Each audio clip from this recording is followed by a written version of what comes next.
C'est la première usine grosse capacité d'énergie renouvelable, d'hydrogène renouvelable, réalisée en cours de travaux, livrée l'année prochaine aussi sur Port-la-Nouvelle.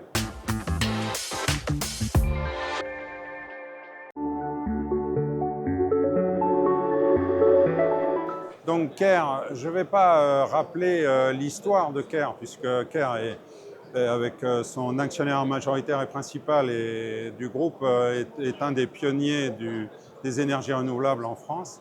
Mais surtout, Caire, aujourd'hui, merci de cette question, Caire réalise les deux projets majeurs de France aujourd'hui sur Port-la-Nouvelle, sur la région. Donc en partenariat également avec la région. Le premier, c'est l'éolien offshore flottant, réalisé par des entreprises françaises et plus particulièrement régionales.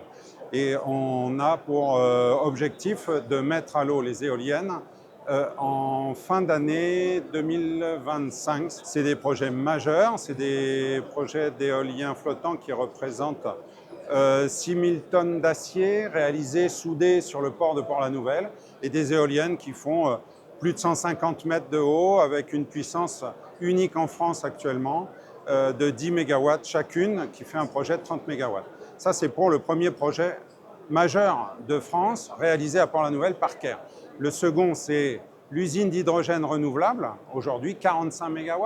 C'est la première usine grosse capacité d'énergie renouvelable, d'hydrogène renouvelable, réalisée en cours de travaux, livrée l'année prochaine aussi sur Port-la-Nouvelle.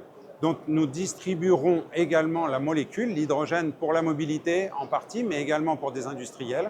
Et la mobilité, on réalise les stations de distribution aux véhicules, aux camions, mais demain, j'espère, aux voitures, sur l'axe occitan, donc entre Montpellier, Perpignan et Toulouse.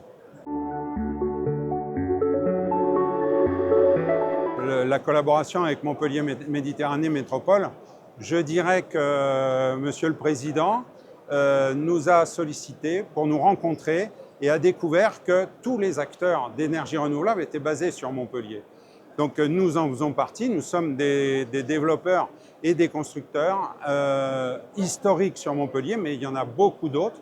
Et aujourd'hui, on est super content de voir que la collectivité nous rencontre, vient au-devant de nous, et on crée des groupes de travail. On a créé le cluster des ENR cette année, et on est content d'en faire partie et de voir qu'on a un soutien politique sur les énergies renouvelables.